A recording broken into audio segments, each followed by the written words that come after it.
그쵸. 정말 너무 더웠었던 것 같습니다. 요즘에는 건물에 있다가 밖에 나가면 뭔가 나가는 느낌이 드는 것 같지가 않은 것 같아요. 그렇지 않아요? 뭔가 사우나 하는데 들어가는 느낌? 내가 뭔가 건물에서 나가는데 분명히 나가는 건데 뭔가 한증막 같은데 내가 들어가는 것 같은 느낌이 들 정도로 정말 더운 것 같았어요. 그런데 정말 감사한 것은 어제까지 우리가 수련회를 다녀왔잖아요. 우리가 수련회를 강릉으로 갔을 때 강릉의 이쪽, 그러니까 서울 쪽은 정말 엄청 더웠다고 합니다. 40도까지 거의 찍었대요.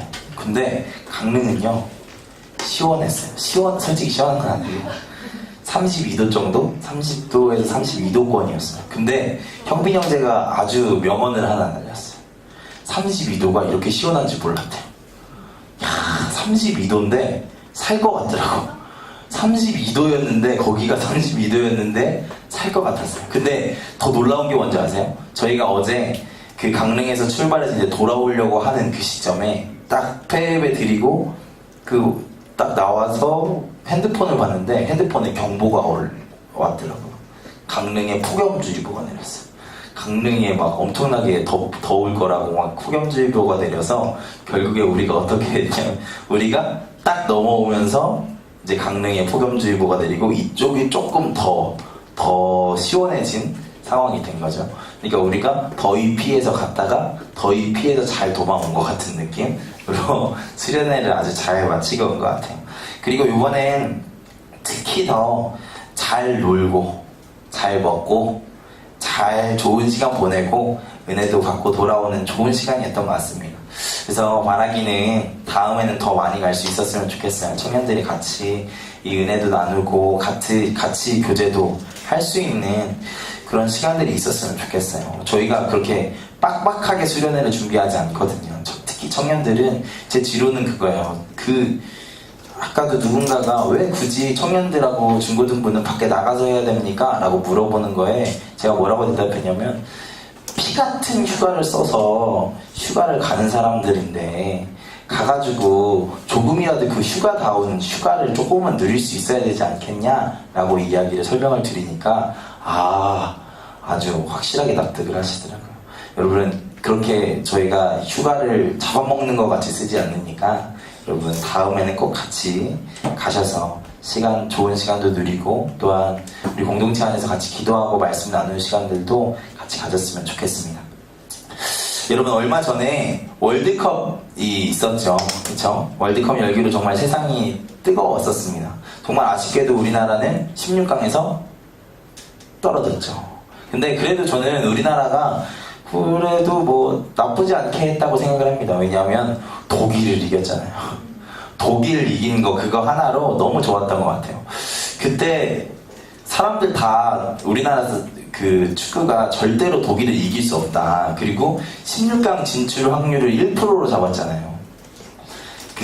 독일을 2대0, 2점차 승리로 이겨야 되고 뭐 독일을 이기는 것도 어려운데 2점 차까지 내야 된다고 하는 그런 엄청난 상황이고 거기 우리랑 무슨 팀이었죠? 멕시코랑 거기가 또 어떻게 돼야 되고 막 이런 확률들이 있어가지고 1%로 잡았거든요. 근데 우리가 그 1%에 가까울 정도로 2점차 승리를 2점차 맞죠? 2점차 맞나요? 네, 2점차 승리를 만들어냈잖아요. 진짜 우리나라 선수들 그때 볼 때는 그 전에는 좀 답답한 것들이 너무 많이 있었는데 딱 그 경기 하나만큼은 정말 우리 선수들 정말 열심히 뛰는구나 막 이런 생각들이 들 정도로 그 선수들의 간절함이 느껴질 정도로 참 좋은 경기를 했었던 것 같습니다. 그래서 외신들도 막 칭찬을 했잖아요. 대한민국이 독일을 이겼다고, 선수들이 투지를 불살라서 막 이렇게 했다고 막 칭찬이 정말 자자했습니다. 그래서 참 전 대한민국 국민으로 참 뿌듯하기도 했던 것 같아요. 그런데 반대로 그 다다음 날인가 경기가 하나 있었는데 일본과 폴란드의 경기가 있었습니다. 근데 이 경기는 정말 욕을 많이 먹었어요. 특히 일본이. 왜냐면 일본이 16강 진출을 확정하고 난 16강 16강 진출 마지막 경기 후반전에 한 30분을 볼 돌리면서 그냥 축구를 한 거예요. 그냥 볼 돌리면서 공격도 안 하고 계속 축구만 한 거예요. 그러니까 사람들이 어떤 해설위원은 야, 이거 이 연기 보려고 내가 해설을 해야 되냐 막 이러면서 정말 욕을 못해서 답답한 마음에 심정이 느껴질 정도로 그렇게 해설을 하는 것들을 들었습니다. 국가를 대표한다는 대표팀이 국가대표님이 그러면 안 되는 거잖아요. 질 때 지더라도 최선을 다해서 져야 되는 것 아닙니까? 일본을 대표한다고 나와서 어쩌면 자국민의 얼굴에 똥칠을 한 것은 아닌가라는 생각이 들더라고요. 여러분, 그리스도인은 한 사람 한 사람들이 하나님 나라의 대표 선수들이라고 저는 믿습니다. 우리는 하나님 나라의 영광을 위해서 살아가는 사람들이니까요. 그러면 우리가 어떻게 해야겠습니까? 하나님의 영광을 위해 이 땅에서 최선을 다해서 살아가야 하는 것이겠죠. 우리 사랑하는 청년들이 이미 그렇게 하나님 나라의 영광을 위하여서 살아가고 계신 줄 믿습니다. 믿습니다. 이렇게 다 지치셨어요. 이거 온도 좀 내릴까요? 네. 근데 안타깝게도 지금 우리가 살아가는 시대에 많은 그리스도인들은 하나님의 영광을 도리어 가리면서 살아가는 사람들이 많이 있는 것 같습니다. 가끔은 정말 조마조마할 때가 있어요. 혹시 저런 사람도 예수님을 믿는다고 하면 어떻게 하지?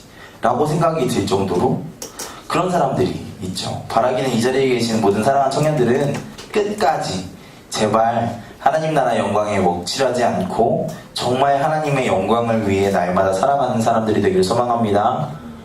소망합니다. 정신 차리세요. 왜 이렇게 힘들어해? 오늘 말씀은 하나님께서 세상을 창조하시고 여섯째 날에 우리를 만드신 것에 대한 말씀입니다. 우리가 창조의 이야기를 읽을 때 과학적으로 이게 사실임을 입증하면서 읽으려는 시도들을 하는 경우들이 종종 있죠. 물론 이런 접근들이 필요하다고 저는 생각합니다. 그런데 그렇게 과학적으로 접근하면 사실 얻을 수 있는 것이 그렇게 많지는 않습니다. 그냥 그것이 사실이라는 것 정도?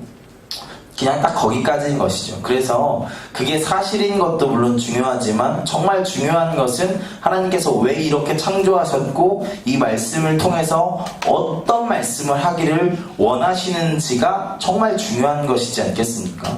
여러분, 요즘에 팩트체크가 단어로 되게 많이 유행을 하고 있죠. 요즘 뭐 카톡 가짜뉴스도 막 돌아다니고 하다 보니까 뭐 뉴스에서도 팩트체크라는 단어를 쓰고 또 청와대에서도 팩트체크라는 단어를 쓰고 여기저기에서 팩트체크라는 단어들을 정말 많이 쓰고 있습니다. 그런데 여러분, 만약에 연애편지를 팩트체크한다고 하면 어떻게 되겠습니까? 다들 받아보셨잖아요.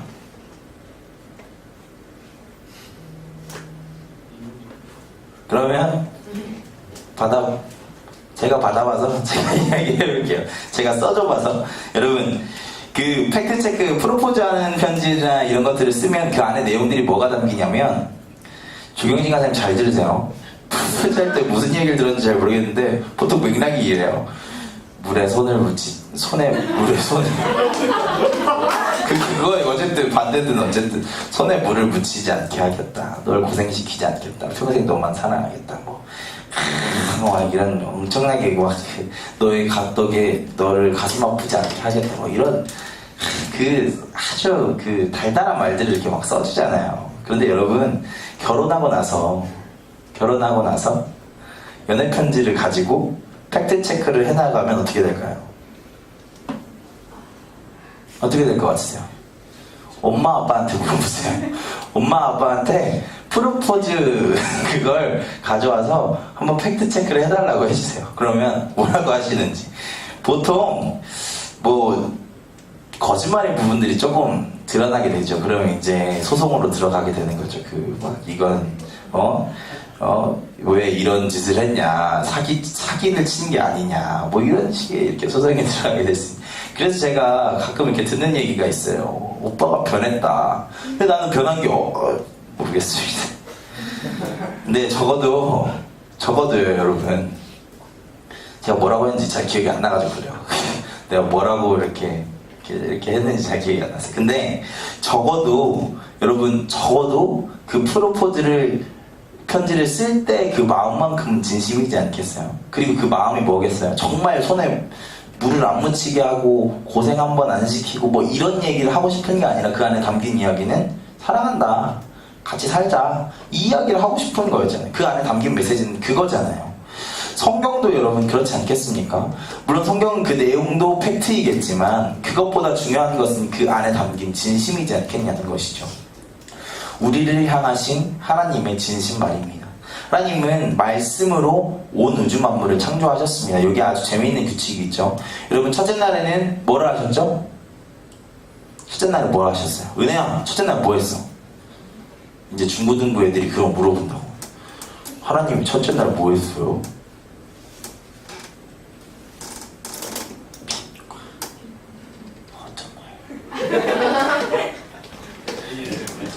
빛과 어둠을 나누죠. 둘째 날은 뭘 했어요? 그쵸. 궁창과 하늘 위의 물과 하늘 아래 물. 궁창 위의 물을 만드시고 하늘 아래 물을 만드시죠. 그리고 셋째 날 뭘 만드시죠? 그렇죠. 땅과 풀을 만드시고 바다와 땅을 나누세요. 그러니까 첫째 날부터 셋째 날까지 뭐 하신 거예요? 만드신 게 있어요. 물론 셋째 날 이렇게 식물을 만드시긴 했지만 만드신 게 거의 없고 무슨 작업을 하셨어요? 나누셨잖아. 빛과 어둠을 나누시고 하늘 위에 물과 하늘 아래 물을 나누시고 바다와 땅을 나누셨다고. 나눴잖아요. 그쵸? 나누는 작업들을 하셨어요. 그리고 공간을 창조하셨죠. 그리고 넷째 날 뭘 만드셔요? 네, 빛을 만드시죠. 빛을 만드셔서 낮을 주관하는 해를 만드시고 달을 만드셔서 그 밤을 주관하는 달을 만드시죠. 그쵸? 근데 첫째 날 뭘 만드셨어요? 빛과 어둠을 나누셨죠. 그게 이어지잖아요. 그쵸? 빛의 공간에 해를 만드셨고 어둠의 공간에 달을 만드셨어요. 첫째 날하고 넷째 날하고 이어져요. 그리고 하나, 둘, 다섯째 날 다섯째 날 뭘 만들었어요? 물고기랑 새를 만드시죠. 물고기랑 새를 만드셔요. 둘째 날 뭘 만드셨었죠? 하늘과 물을 만드셨죠. 밑에 바다를 나누셨잖아요. 하늘을 채우는 새를 만드셨고 바다를 채우는 물고기를 만드셨어요. 이해가 되세요? 그러니까 둘째 날하고 다섯째 날하고 이어진다. 그러면 여섯째 날은 뭘 만드셨어요? 동물을 만드시고 인간을 만드셨죠. 여섯째 날, 셋째 날 뭘 만드셨죠? 바다와 땅을 나누셨죠. 그리고 그 육지를 채우신 거예요. 그러니까 첫째 날하고 넷째 날이 이어지고 둘째 날하고 다섯째 날이 이어지고 셋째 날하고 여섯째 날이 이어지는 거예요. 그러니까 6개 다 외우려고 막 용 쓰지 말고 앞에 거 3개 외우든지 뒤에 거 3개를 외우시면 근데 대충 다 외워지는 거예요. 대충 아시겠죠? 어렵지 않으시죠? 그러니까 여러분 정말 쉬워요. 이런 것들을 잘 알고 난 다음에 여러분 어떻게 하면 되냐면 성경 퀴즈 대회를 나가시면 돼요. 그리고 나서 성경 퀴즈 대회 나가셔가지고 저한테 오프를 내주시면 돼요. 이 부분을 잘 봐주시면. 엄청 중요한 영업 비밀을 알려드린 거잖아요. 그러니까 이 얘기를 하려고 게 아니라 이것은 우리에게 어떤 걸 말해주고 있습니까? 하나님께서 말씀하시니까 나뉘었어요. 말씀하시니까 첫째 날 빛과 어둠이 나뉘고 말씀하시니까 하늘과 땅 아래 물이 나뉘고 말씀하시니까 물과 땅이 나뉘었어요. 말씀하시니까 해와 달과 별이 생기고 말씀하시니까 새와 물고기가 생기고 말씀하시니까 육지에 동물들이 생겼어요. 뭘 이야기를 하는 거예요? 하나님이 처음 만드신 세상은 하나님의 말씀에 온 우주가 순종하는 장소였다는 것을 보여주고 있는 거예요. 온 우주가 하나님의 말씀에 순종하는 하나님의 나라로 창조되었다는 것을 보여주고 있습니다. 그런데 왜 이렇게 세상이 혼돈하고 흑암의 깊음에 있는 것 같이 무질서해진 것입니까? 바로 우리가 하나님의 말씀에 순종하지 않았기 때문이라는 것을 성경에서는 암시적으로 이야기를 해주고 있는 것이죠. 그렇다면 이 모든 것을 바로잡기 위해서 회복되어져야 되는 것이 무엇입니까? 순종함. 하나님의 말씀에 순종함. 우리가 하나님의 말씀에 순종하는 것에서부터 하나님 나라의 회복이 시작되어진다는 것이죠. 우리가 하나님 나라를 상상할 때 천국에 가서 위로를 받고 행복해지는 것을 상상하지만 그 이전에 어디에서 출발되어져야겠습니까? 바로 하나님의 말씀에 순종함. 순종함에서부터 시작해야 된다는 것입니다. 사랑하는 우리 예바다 청년부 공동체는 순종함으로 이 땅에서도 하나님의 나라를 누리고 저 하늘나라에서도 약속된 하나님 나라를 누리며 살아가는 자들이 되기를 소망합니다. 소망합니다. 그런데 이 하나님의 창조의 모습은 또 하나의 모습을 드러내고 있습니다. 하나님께서 온 우주를 성전으로 만드셨다는 것을 이 말씀 가운데서 드러내주고 있어요. 졸지 마세요. 잘 들으셔야 돼요. 여러분, 솔로몬이 성전을 건축했습니다. 그쵸? 솔로몬이 성전을 멋있게 건축을 했어요. 건축하고 나서 그 건축물을 바로 성전이라고 부를 수 있었을까요? 그럴 수 없었어요. 그냥 아름다운 건축물이었죠. 근데 그 아름다운 건축물이 언제 성전이 되는지 아세요? 성경 안에서 그 작업들이 다 있어요. 성경에서 막 열심히 뭐 이걸 어떻게 물두멍을 어떻게 만들고 바다를 어떻게 만들고 뭐 재단을 어떻게 만들고 이런 규격들을 막 만들어가지고 성전을 딱 만들어요. 아름다운 건축물, 아름다운 그 안에 채우는 것들을 다 만들어요. 그 다음에 그 성전이 언제 진짜 성전이 되냐면 그 성전 봉헌식, 성전 낙헌식 때 제사장도 감히 서서 섬기지 못할 정도로 강력한 하나님의 임재가 있었다라고 이야기를 해요. 그 이후부터 솔로몬의 성전이 진짜 성전이 되는 것입니다. 뭐가 있어야 성전이 돼요? 하나님의 임재하심이 있어야 성전이 됐다는 것이죠. 근데 창세기 1장과 1장 2절에 하나님의 영이 수면 위에 뭐 했다고 해요? 운행하셨다라고 이야기하죠. 온 우주에 하나님이 말씀하시면 하나님의 말씀대로 순종하는 것이 있었다라고 이야기를 해요. 또 2장에서 나오는 에덴 동산에서 이야기 그 말씀을 보면 하나님께서 에덴 동산을 어떻게 해요? 거니시죠. 임하셔서 거니시고 계세요. 하나님께서 온 우주를 이 창조의 때에 무엇으로 만드시고 어떤 역할로 만드셨는지 드러내고 있습니까? 성전의 역할을 만들었다는 것을 말씀 가운데 지금 보여주고 있다는 것이죠. 지금 제가 이야기한 논리를 따라오고 계세요? 무슨 말인지 이해가 되세요? 하나님이 임하신 그곳이 성전이었다고요. 그리고 저 온 우주에 하나님이 어떠한 한 성전에만, 어떠한 한 건축물에만 임한 것이 아니라 처음 창조 때 온 우주에 하나님께서 다 임하시고 수면 위에 운행하시는 것을 보여주셨다고요. 그게 뭐냐면 하나님께서 온 우주를 성전으로 창조하시기를 원하셨다는 것이죠. 그리고 이것은 히브리어 단어에서도 드러나는 것입니다. 에덴 동산에서 하나님이 거니신다라는 동사와 솔로몬의 성전에서 임재하신다라는 동사가 같은 단어로 쓰여졌다는 것을 아십니까? 더 이야기할까요? 고대 이스라엘 사람들이 살던 이 시대의 이 지역 사람들은 신전은 신들이 안식하는 곳으로 보았습니다. 그래서 신이 거처하며 안식하는 그 신전에서 신에게 제사를 드리며 신의 도우심을 구하기도 한 것이죠. 이런 생각 속에서 일곱째 날에 창조를 볼 때 하나님께서 안식하셨다라고 이야기하는데 어떤 특정한 장소, 특정한 도시, 특정한 곳이 나오는 것이 아니라 그냥 하나님께서 그 세상 가운데서 안식하셨다라고 이야기하는 것 자체가 하나님께서 일곱째 날까지 창조를 끝내시며 온 우주를 뭘로 만드셨다? 성전으로 만드셨다는 것을 드러내고 있다는 것이죠. 사실 이것 말고도 더 많은 역사와 문화와 그리고 성경 안에서의 문맥들을 이렇게 찾아보니까 진짜 많더라고요. 이 하나님께서 이 창조를 통해서 우주를 성전으로 창조하셨다는 것을 그 말씀 가운데서 읽어낼 수 있는 포인트들이 되게 많아 있었습니다. 근데 자료를 많이 찾기는 했는데 다 이야기하면 여러분들 지금 꿈나라로 가고 계시는 것 같아가지고 꿈나라에서 우주여행까지 하고 돌아오실 것 같아서 여기까지만 이야기할게요. 대충 따라왔죠?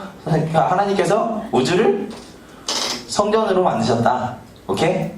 네, 바로 이것을 창세기를 처음 읽는 독자들은 더 잘 알았다는 것이죠. 이 창세기의 기록을 보면 하나님께서 온 우주를 하나님의 성전으로 만드신 기록이라는 것을 그 사람들이 더 먼저 딱 읽자마자 알았을 거라는 것이죠. 그래서 이사야서 66장에 보면 제2 성전기의 사람들을 향해서 여기 이 성전이 내 성전이 아니고 하나님은 하늘을 보좌로 삼으시고 땅을 발판으로 삼으신 온 우주 만물을 자기의 거처로 신전으로 삼으신 하나님이심을 고백하는 게 이사야 66장에 있어요. 여러분 한번 이사야 66장 한번 찾아보시겠어요? 이사야 4. 내가 말을 하면 뭐 안 믿는 것 같아가지고 이사야 66장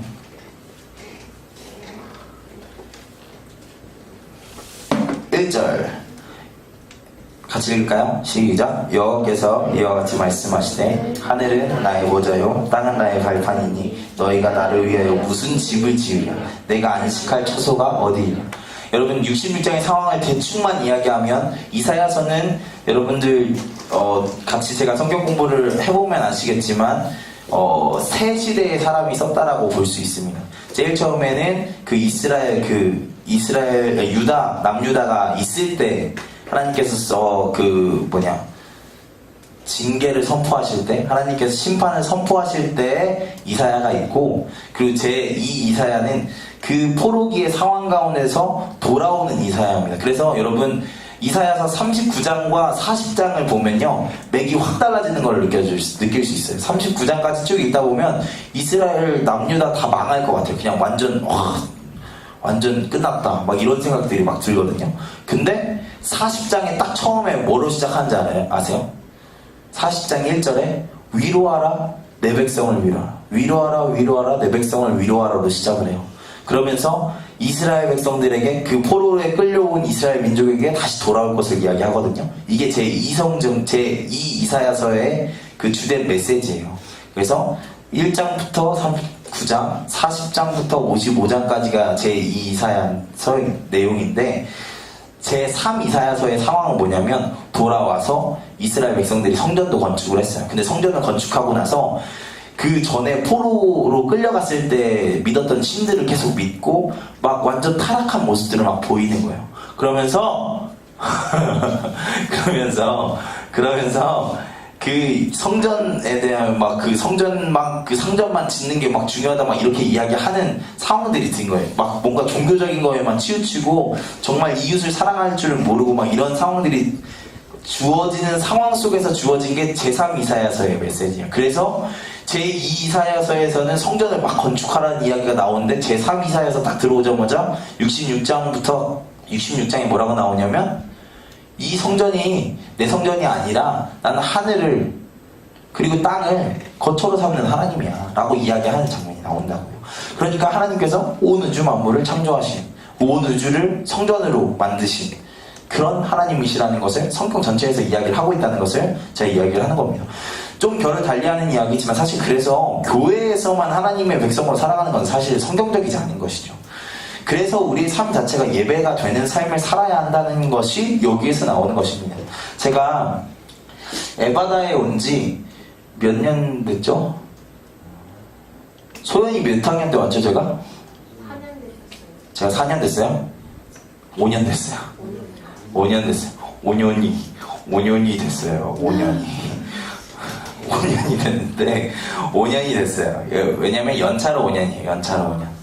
중고등부에서 3년 했고 청년회에서 1년 반 하고 있으니까 연차로 5년이에요. 5년을 했는데 5년쯤 되어서 저는 에바다 사역하는 시간들이 너무 좋았거든요. 지금도 너무 좋아요. 에바다에 있는 것이 너무 좋고, 목사님도 좋고, 청년들하고 중고등부나 모든 사람들하고 교제하는 것이 정말 저한테 너무 좋고 감사해요. 근데 정말 그 감사함과 은혜가 얼마나 넘쳤으면 에바다에 와서 10kg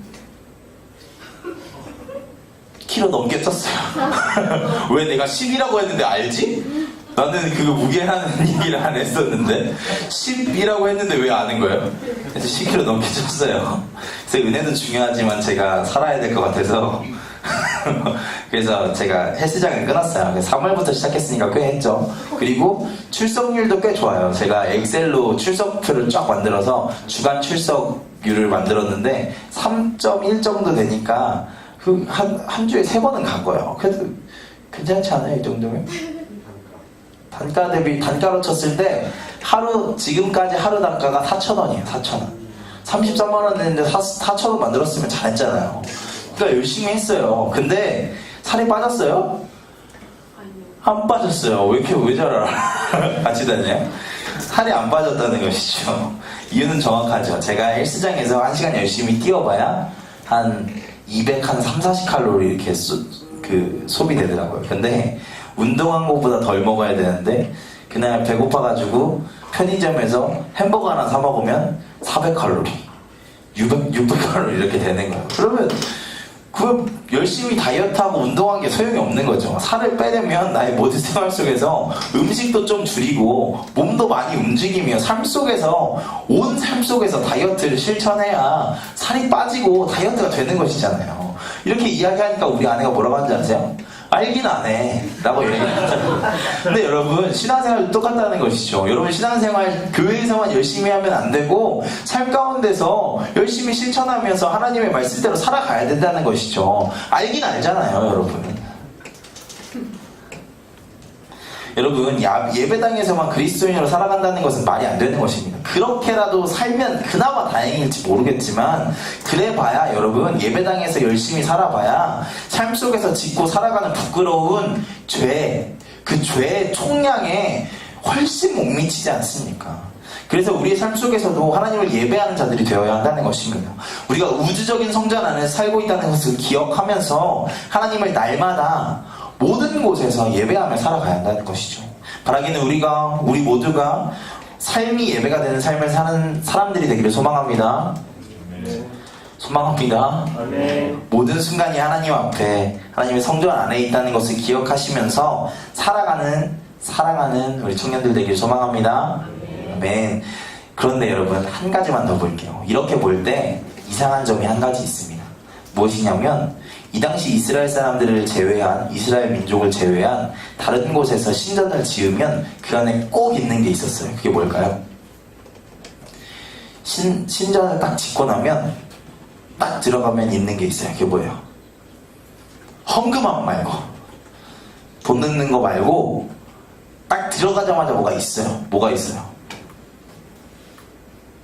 아르테미스 신전이 있어요. 딱 들어갔어. 뭐가 있어? 그렇죠. 아르테미스 신상이 있죠. 그 당시에 신전을 지으면 꼭 있는 게 뭔지 아세요? 신상이 있어요. 신상이 여러분 엊그제 긁은 24개월 할부로 긁은 그 신상 그 백을 이야기하는 거 아닌 거 아시죠? 여러분, 신상이 뭐냐면 신의 모습. 죄송해요. 그러니까 졸지 마요. 내가 되도 않는 개그를 하게 되잖아. 여러분, 신상이 뭐냐면 신의 상, 그러니까 신을 상상하며 만든 그 뭐라고 하죠 그걸? 형상. 그러니까 신의 그 상. 그러니까 신상. 알죠? 뭔 말인지 알죠? 네. 그러니까 신상을 만들었다고. 그 성전 안에 신상을 만들었다고요. 그리고 그 신상을 만들어서 어떤 사람들은 가지고도 다니고, 그리고 성전 딱 가운데 딱 있어가지고 이 신전이 누구의 신전인지 딱 드러내주고 있었다고요. 그런데 이스라엘 민족만 성전에 신상이 없었어요. 심지어 하나님께서 10계명의 제2계명으로 어떠한 형상도 만들어 섬기지 못하게 하셨죠. 우리에게는 이러한 하나님의 명령이 너무나도 익숙하기 때문에 당연히 그래야지, 하나님께서 그랬으니까 지켜야지라고 할 수 있지만, 이스라엘 민족의 역사만 봐도 이건 당시의 사람들의 생각 안에서 상식적이지 않은 거였어요. 상식적이지 않은 거였다고요. 출애굽기에서 10계명을 받으러 모세가 올라갔을 때, 모세가 올라가고 나서 그 남은 이스라엘 민족들이 그 가운데서 뭘 만들죠? 명주야? 그렇죠. 황금 송아지를 만들어요. 왜 만들 것 같아요? 보이지 않으니까, 하나님이 보이지 않으니까, 그리고 자기를 이끌어주는 모세도 없어지니까 불안한 거야. 근데 신상을 만들면 어때요? 그래도 대충 하나님 저거라고 생각하면서 조금 그 신앙을 유지할 수 있잖아요. 그 불안한 마음 좀 치유할 수 있잖아요. 바꿔볼 수 있잖아요. 그러니까 생각해보면 이스라엘 사람들뿐만 아니라 이 당시 사람들 그 마음 안에 신상을 만드는 건 너무 당연한 문제인 거야. 다시 이야기해볼게요. 남유다와 북이스라엘이 나눠졌습니다. 그쵸? 남유다와 북이스라엘이 나눠진 걸 들어본 적은 있으시죠? 네. 남유다와 북이스라엘이 나눠져요. 그런데 북이스라엘 왕이 남유다로 자꾸 이 북이스라엘 사람들이 내려가서 예루살렘에서 예배를 드리니까 북이스라엘 왕이 뭘 만들어요?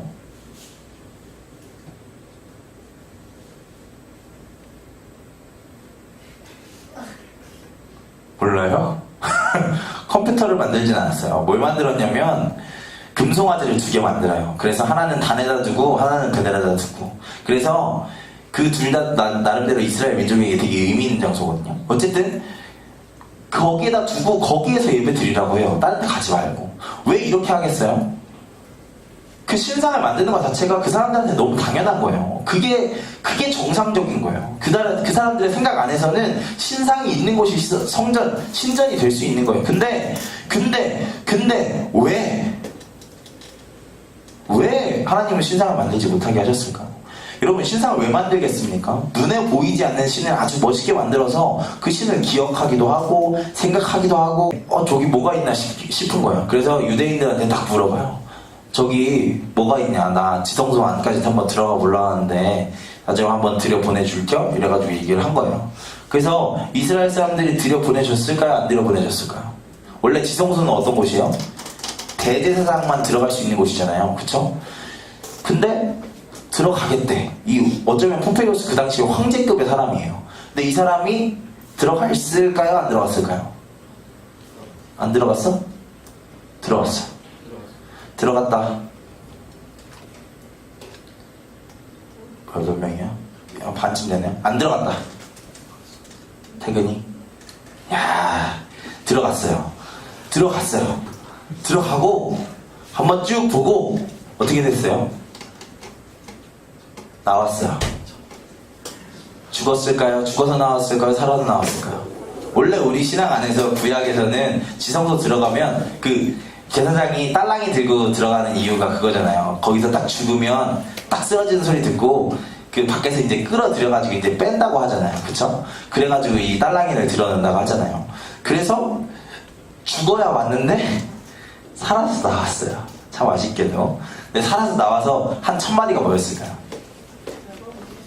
네? 어떻게 하세요? 제가 저번에 간사들한테 이야기했어요. 별거 없네. 아무것도 없네. 왜냐면 그 당시에 법궤도 거기 안에 없었고 뭐 이런 것들이 하나도 없었어요. 그 안에 진짜 어쩌면 텅 빈 상태였었다는 것이죠. 그걸 딱 보고 뭐야? 별거 없네. 뭐 이렇게 목숨 걸고 지킨 거야? 라고 한 거죠. 그 비어있는 공간을 보면서 폼페이오스는 아마 황당했을 거예요. 아무것도 없으니까. 왜냐하면 성전 안에 그 지성소에 당연히 신상이 있을 거라고 생각을 했을 테니까. 근데 여러분, 로마는요, 여러분 가보시면 아는데 한번 가보세요. 로마 가보셨죠? 네. 로마 가면 뭐가 제일 인상 깊어요? 네, 콜로세움에 그 밖에 이렇게 원래 뭐가 있잖아요. 이렇게 뭐가 있죠? 뭐가 있긴 조각상들이 이렇게 원래 있어요.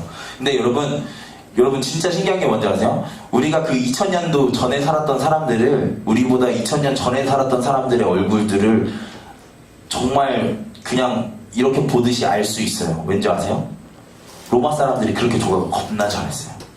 지금 가서 보면 진짜 살아 움직일 것 같이 조각을 진짜 잘했어요. 우리나라는 뭐 지금 세종대왕 얼굴도 제대로 알기 어려운 상황이잖아요. 우리나라 왕의 그 왕도라고 하나? 뭐라고 하나? 그 어진도가 다 타가지고 웬만한 왕들은 100, 200년, 300년 전에 왕 얼굴도 잘 모르는 상황인데 우리는 그 당시 장군 얼굴도 다 알 수 있어요. 왜냐면 그만큼 이걸 잘 만들었습니다. 그리고 그 당시에 로마에 있는 신전의 신상들은 얼마나 더 잘 만들었겠어요? 겁나 삐까뻔쩍하게 만들어놨겠죠. 그쵸? 그걸 기대했을 거야, 폼페이오스는. 야, 신상 겁나 멋있는 거 있겠지? 쟤네 목숨 걸고 저러는 거 보니까 아주 그냥 엄청난 게 있을 것 같아. 근데 딱 들어가 보니까 아무것도 없어. 그러니까 폼페이오스가 무슨 얘기를 할 수밖에 없는 거예요? 별거 없네. 아무것도 없네. 할 수밖에 없는 것이죠. 하나님은 왜 이렇게 당시 사람들에게는 너무나 당연했던 신상을 만들지 못하게 하셨을까요? 왜? 왜 그렇게 하나님은 십계명으로부터 말씀하시며 신상을 만드는 것을 금지했을까요? 사람들이 너무 못 만들까봐? 명지야, 어떻게 생각해? 왜 신상을 못 만들게 하신 거야? 보이는 거에 집중하는 거야. 성결 형제, 왜 신상을 만들지 못한 거예요? 내가 발가락으로 만들어서 니네보다 잘 만들겠다, 이런 건 아닌 것 같고.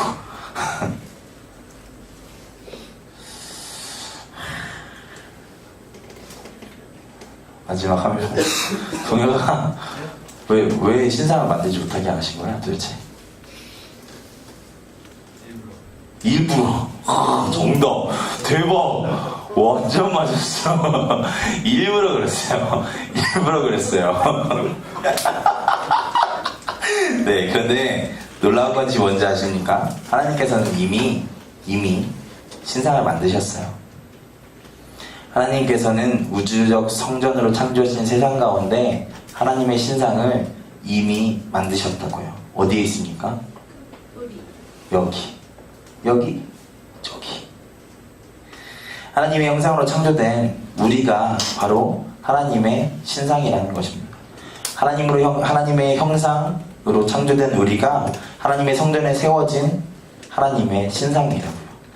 오늘 말씀에서 하나님은 아주 인상적인 말씀을 하시죠. 하나님이 이르시되 우리의 형상을 따라 우리의 모양대로 우리가 사람을 만들고, 하나님의 형상을 따라 하나님의 모양대로 우리를 만드셨다는 것입니다. 신의 형상을 따라 신의 모양으로 만들고 그 가운데 신상으로 우리를 세우셨다는 것이죠. 그 하나님의 신상대로 우주적 성전의 왕이시자 신이신 하나님의 형상을 따라서 하나님의 모양대로 우리를 만드셨다는 것입니다. 할렐루야, 할렐루야. 이것이 얼마나 엄청난 사명이고 부르심입니까? 하나님께서 우리를 세상에 당신의 신상으로 삼으시고 부르셨다는 것입니다.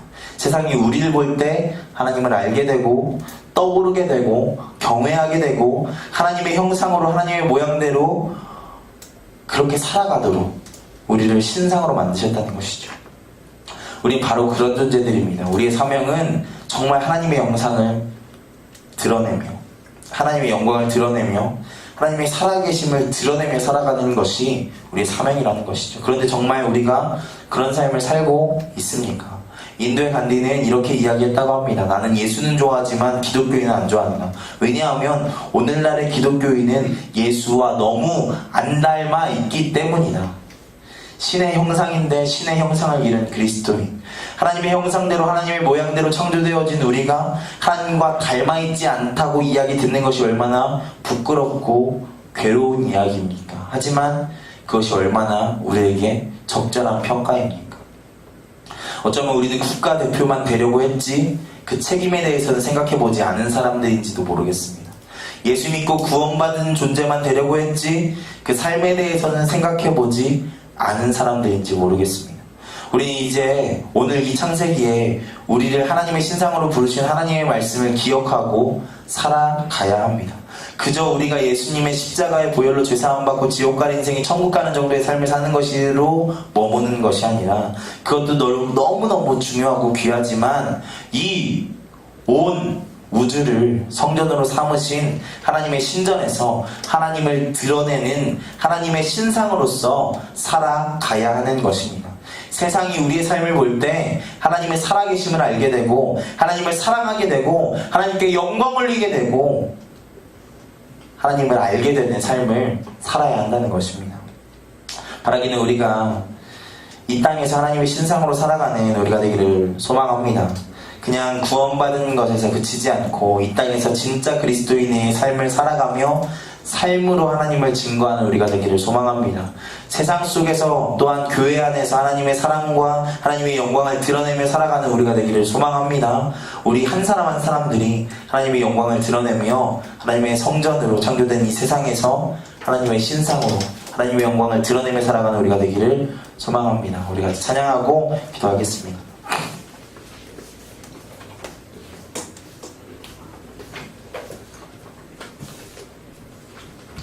우리 이 시간 나주님의 기쁨 되기 원하는 같이 찬양할 텐데, 우리가 정말 하나님의 기쁨 되는 삶을 살기를 소망합니다. 정말 하나님의 영광을 드러내며 사는 사람들이 되기를 소망합니다. 정말 날 볼 때 세상 사람들이 하나님이 진짜 살아계시는구나, 날 볼 때 하나님이 정말 선하신 분이구나, 날 볼 때 하나님이 정말 세상을 사랑하시고 너를 사랑하시고 우리를 사랑하시는구나를 알게 하는 그런 신상으로 우리가 살아가야 한다는 것입니다. 우리가 이 시간에 찬양하고 기도할 때 하나님, 내가 정말 하나님의 신상으로서의 삶을 살기를 소망합니다. 같이 고백하고 기도하겠습니다.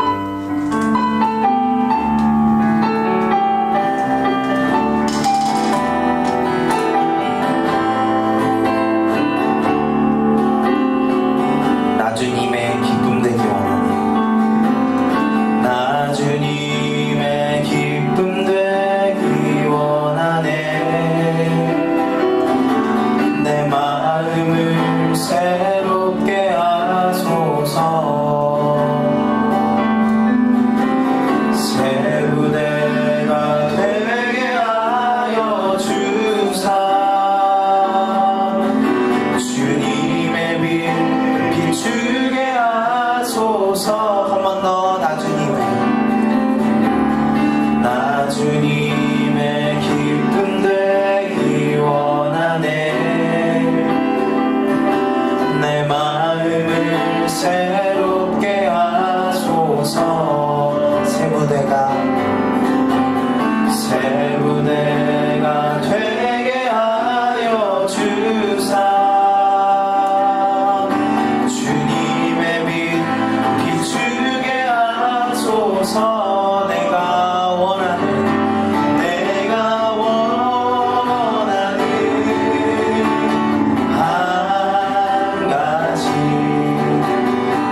것을 기억해야 됩니다.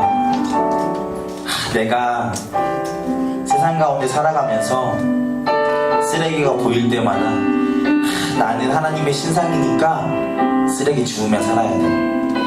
나는 착하게 살아야 돼. 이렇게 결단하며 살라고 이야기하는 게 아니에요, 지금. 여러분, 말씀의 맥을 잘 이해하시기 바랍니다. 하나님께서 우리를 하나님의 형상으로 창조하셨대요.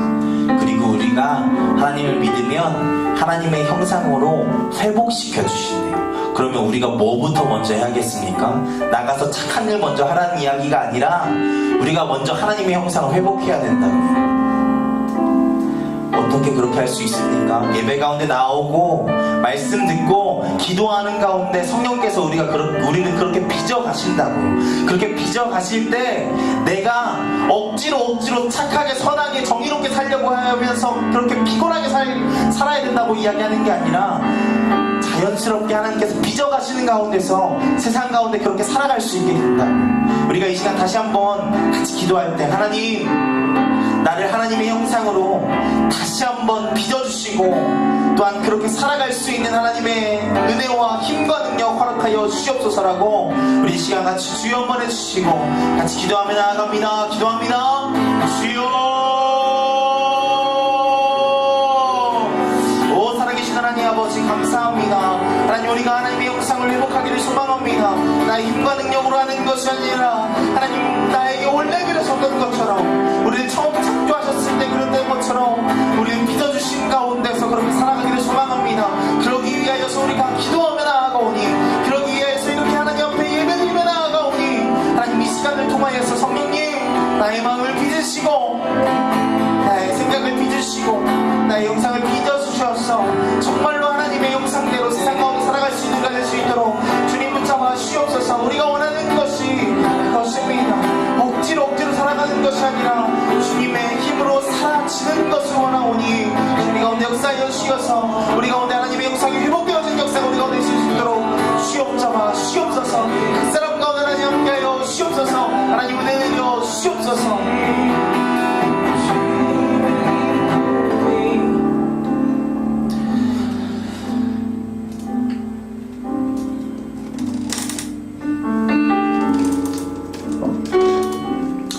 우리가 정말 그렇게 살기를 원합니다. 사실 수련회의 메시지도 어쩌면 이것과 맥이 같은 것이라고 저는 생각합니다.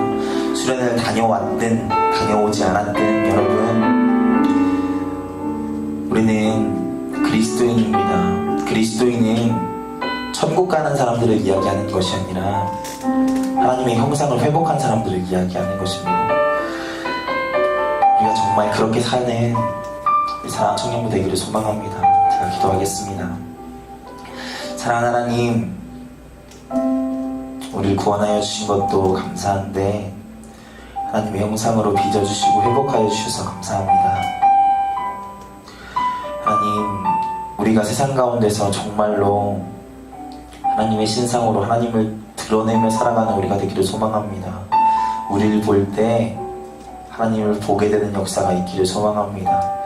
하나님, 아직은 많이 부족하여서 원한 부분도 많이 있고 깎여야 할 부분도 많이 있지만 하나님, 결국에는 하나님께서 그렇게 빚어가실 것이고 그렇게 완성하실 것을 믿고 기도합니다. 하나님, 그 길을 걸어가는 우리가 정말로 하나님 기도하는 것에 날마다 힘쓰게 하시고 예배드리는 것을 잊지 않게 하시고 말씀 보는 것을 잊지 않게 하여 주시고 그렇게 하나님의 은혜로 세상 가운데 하나님의 영광을 드러내며 끝까지 이 땅 가운데 살아가는 우리가 되기를 소망합니다.